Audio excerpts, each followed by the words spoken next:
De volta com o Manhã no Ar, agora são 7 horas e 45 minutos e a gente já volta com o Direto da Redação. Vem comigo, vamos lá para a redação de A Crítica, conversar com o jornalista Dante Graça, que está por lá. Olá, Dante, muito bom dia para você. Oi, Adriane, bom dia. Vamos falar mais uma vez do vazamento de áudios, de conversas que teriam sido entre o juiz, na época da Lava Jato, Sérgio Moro, e os representantes da investigação, os promotores, mensagens que foram trocadas por aplicativos divulgadas no site Intercept. Inicialmente, eles tinham soltado alguns trechos dessa conversa, que inclusive levou muita gente a dizer que as conversas eram manipuladas, a forma em que foi publicado. Dessa vez, o site disse que ia publicar tudo na íntegra. Eu ainda não ouvi tudo, Dante, que foi publicado. Essa aí, quem vê agora, acompanha com a gente, vê o site onde foi publicado os diálogos e tem como ler também. O que tem de novidade aí? Mudou alguma coisa, a contextualização dos diálogos?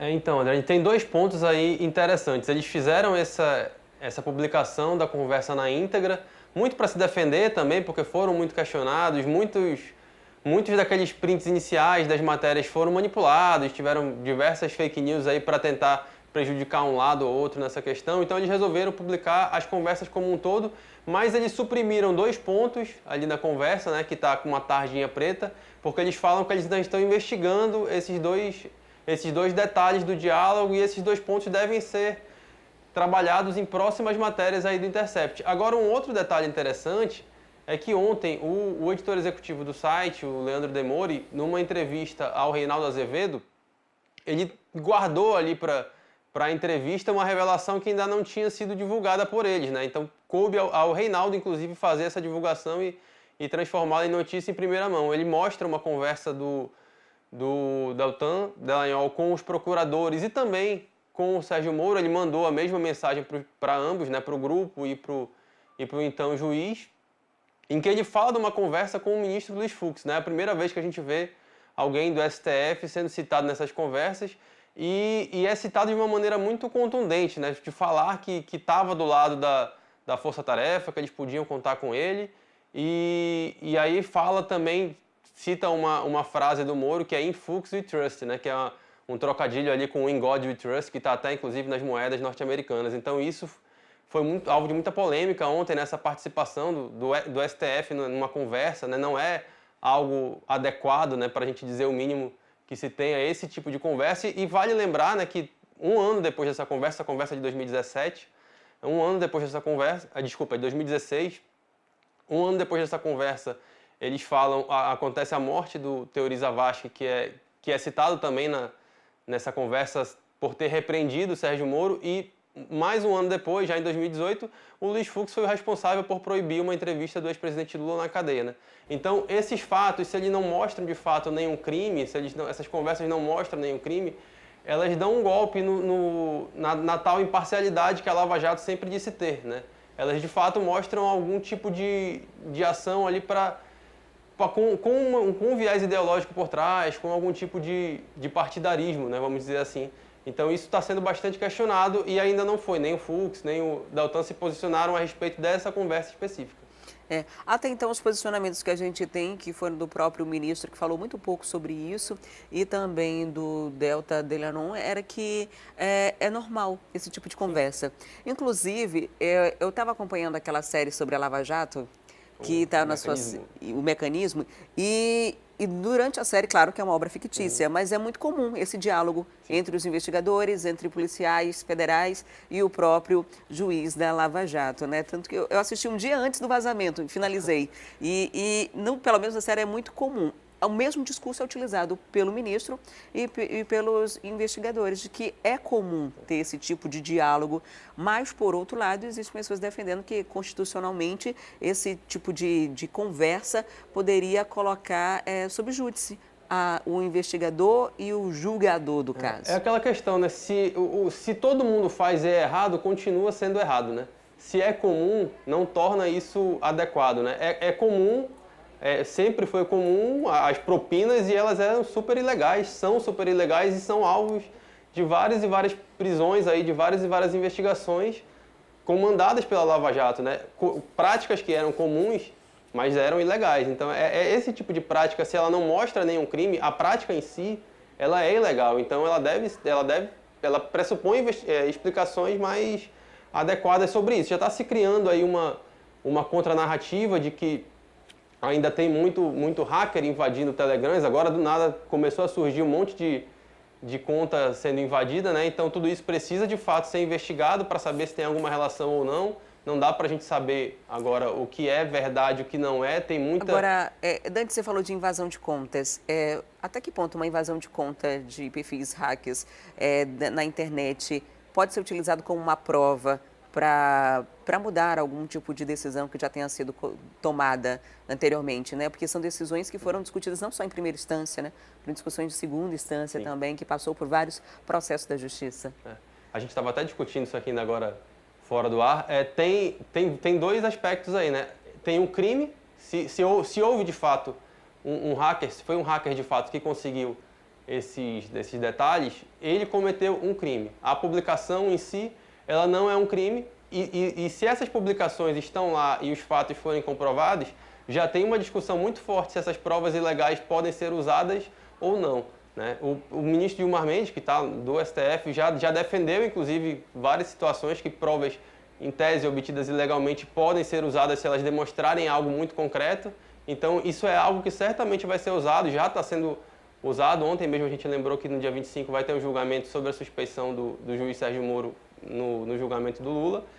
E isso vai ser um argumento, né? Certamente. Geralmente as provas que são obtidas de forma ilegal não podem ser utilizadas para culpar, condenar, né? Para julgar alguém, mas para defender, sim. Os réus podem utilizar essas provas para ter para comprovar de alguma forma ou suavizar, de repente, uma punição.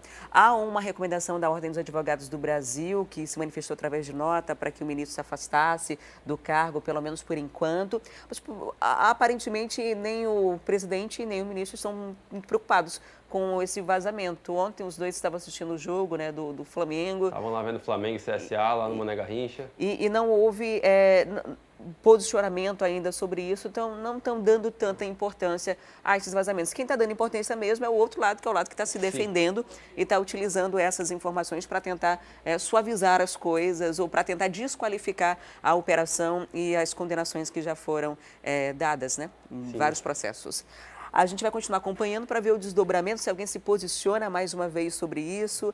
Agora eu queria falar com você, rapidamente, sobre a questão da reforma da Previdência, que vai ser apresentado hoje, um relatório, né? Daqui a pouquinho a comissão já apresenta esse relatório, né? Esse relatório, ele faz algumas modificações do projeto original, né? Por enquanto, ainda é tipo uma espécie de primeiro diagnóstico, mas já tem um posicionamento que faz algumas mudanças. Sim, é o início de um processo que foi colocado desde o começo como prioridade do governo Bolsonaro, né? Que demorou um pouquinho a caminhar, mas agora vai chegar no primeiro passo para, de fato, ser levado à plenária, né? A comissão especial, que é presidida, inclusive, pelo deputado federal Marcelo Ramos, aqui do Amazonas, vai apresentar hoje o relatório que foi formalizado depois da proposta inicial do governo. Esse relatório já tem mudanças, tem alguns pontos de mudanças na aposentadoria de professores. As professoras podem solicitar aposentadoria a partir dos 58, antes estava 60. Excluíram a questão do BPC também, da aposentadoria rural. Tem vários pontos que está modificado, já se considera uma reforma levemente desidratada, né, por dizer assim, porque ela não traz toda aquela economia que o governo gostaria, que estava avaliada em torno de 1 trilhão e 200 bilhões de reais. Ela deve ficar ali entre 800 bilhões e 1 trilhão, né, se tudo isso, da maneira que o relatório está colocado, for aprovado. E ele primeiro vai ser apresentado hoje, ele deve levar aí mais ou menos de 10 dias a 2 semanas para ser votado pela comissão. Ele passando pela votação da comissão, ele vai a plenário. E como ele muda pontos da Constituição, ele precisa de 2 votações em plenário. Então, assim, é um processo que ainda é demorado, ainda vai ter muita briga, ainda vai ter muita discussão. Acredito que ele deva passar pela comissão sem maiores problemas por conta da maneira como ele foi tratado, né? Imagino, inclusive, que ele não seria apresentado e colocado para votação se já não tivesse essa articulação interna, mas no plenário eu acho que o negócio vai pegar um pouco. Tem muito interesse aí, tem muita coisa para ser discutida, é uma mudança muito séria, muito cara para toda a população, né? Ela vai afetar muita gente, então ela precisa de uma discussão bem ampla, bem específica sobre todos esses pontos. Brasília está pegando fogo, né? Tá pegando Nesses fogo dias está demais. acontecendo tudo por lá. Inclusive, nesse relatório tem a modificação de municípios e estados ficarem de fora, né? Terem esse Sim. regimento específico de previdência. De fato, tinha esse desejo, inclusive, do ministro Paulo Guedes, era que já fosse feita essa mudança de uma maneira global, já que na hora que aprovasse no Congresso Nacional, afetasse todos os estados e municípios. Esse efeito dominó, né? Mas aí muito de olho já nas eleições municipais, os deputados federais, que a gente sabe que muitos deles vão ser candidatos depois, eles já tiraram isso daí, não, deixa que cada um resolve o seu, deixa que o estado resolve o seu, deixa que o município resolve o seu.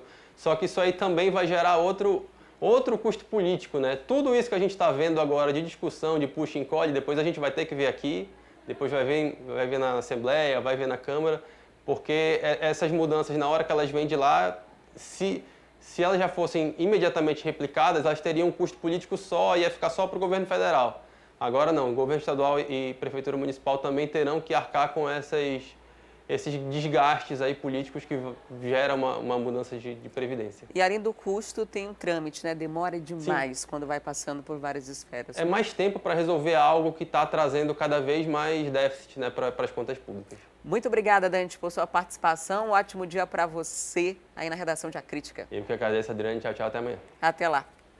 E por falar em reforma da Previdência, centrais sindicais, movimentos sociais e sindicatos realizam um ato público amanhã, às 3 horas da tarde, lá na Praça da Saudade. A atividade integra a programação da greve geral de 14 de junho, convocada nacionalmente para protestar contra a reforma da Previdência, o congelamento de verbas na educação e a retirada de direitos, além da privatização de serviços públicos. Os movimentos realizam hoje uma coletiva de imprensa a partir das 9 horas da manhã no auditório do Sindicato dos Professores da UFAM para falar sobre a construção do ato público. E hoje, no calendário católico, é celebrado o Dia de Santo Antônio, o santo casamenteiro. A repórter Juliana Silva está lá na igreja do Pobre Diabo e vai falar para a gente ao vivo sobre essa programação. Hoje tem a bênção dos pães por aí, né? Conta para a gente como que está a movimentação. Muita gente querendo casar, Juliana?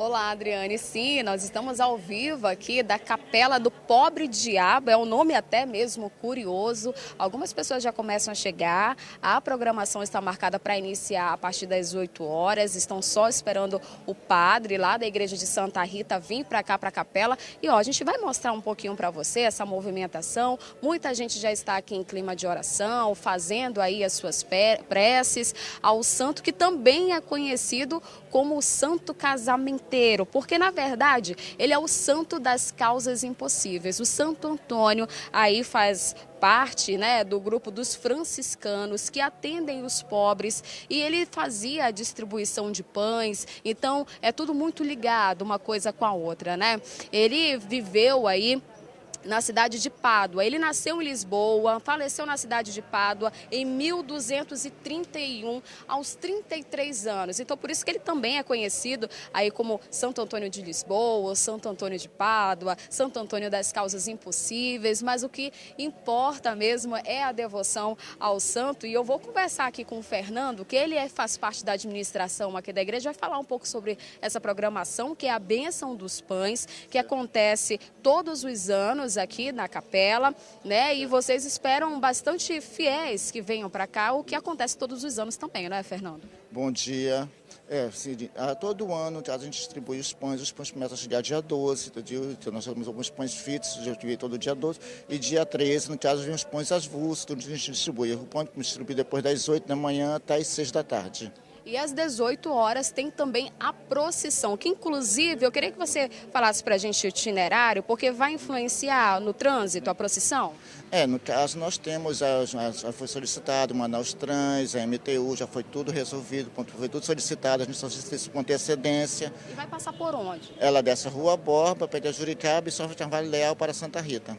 Isso. Então, às 18 horas, o ponto de encontro é aqui, né? E a programação começa daqui a pouquinho com a bênção dos pães. Olha, para você ter ideia, aqui cabe somente 20 pessoas dentro da capela, mas está chegando um pouquinho de mais fiéis aí. Tem aproximadamente, deixa eu ver aqui, umas 100 e 120 pessoas, mais ou menos isso. Eles já estão aqui no aguardo dessa famosa bênção dos pães. E olha, uma curiosidade é que quem distribui, quem doa, aliás, esses pães todos os anos é a dona Margarete, que está aqui com a gente já pronta com as suas sacolas de pães, né, dona Margarete? Isso, Bom dia, esse Bom ano vai ser dia. distribuído quantos pães? 500 pãezinhos daquele bisnaguinha que eu comprei, né? Todo ano eu comecei com 50, todo ano 500, entendeu? Ele não é só casamenteiro, é pela minha saúde que eu só tenho a agradecer ao Santo Antônio. Se Deus quiser, cada vez eu aumento mais, né? Vamos lá. Se Deus quiser, ano que vem, darei mais pãezinho. E a fé, o importante é a fé que a gente tem, né? Sem fé a gente não é nada. É verdade. E esses pães, né, eles podem ser destinados a quem? Aos familiares, aos vizinhos? Aos amigos, aos familiares, aos vizinhos. E chega em casa, você coloca no café, no açúcar, no arroz, no feijão, para que nunca falte em casa, entendeu?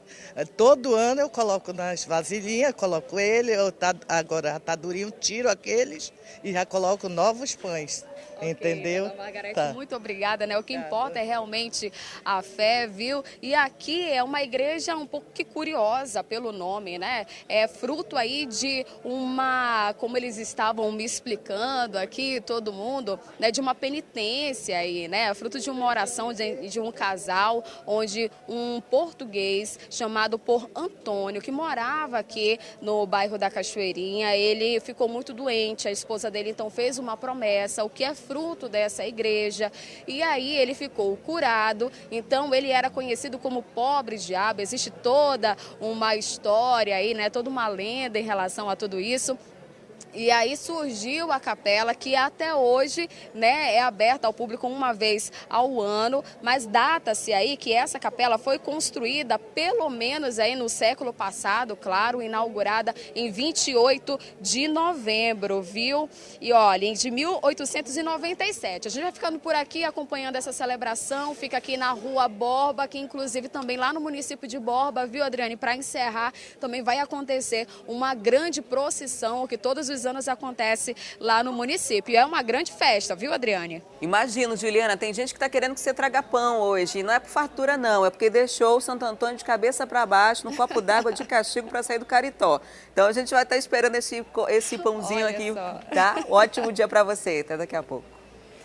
E por aqui a gente vai para o intervalo e na volta vamos mostrar que a Copa América começa amanhã. E nas ruas, nas cidades que vão receber os jogos, está faltando animação. Agora, onde não faltou animação foi na festa dos namorados lá em Parintins. O garantido foi as ruas que mantém uma tradição que sempre faz no dia 12. O Dia dos Namorados é ainda em grande estilo, né, em grande festa, junto com o garantido, é mais ainda apaixonante.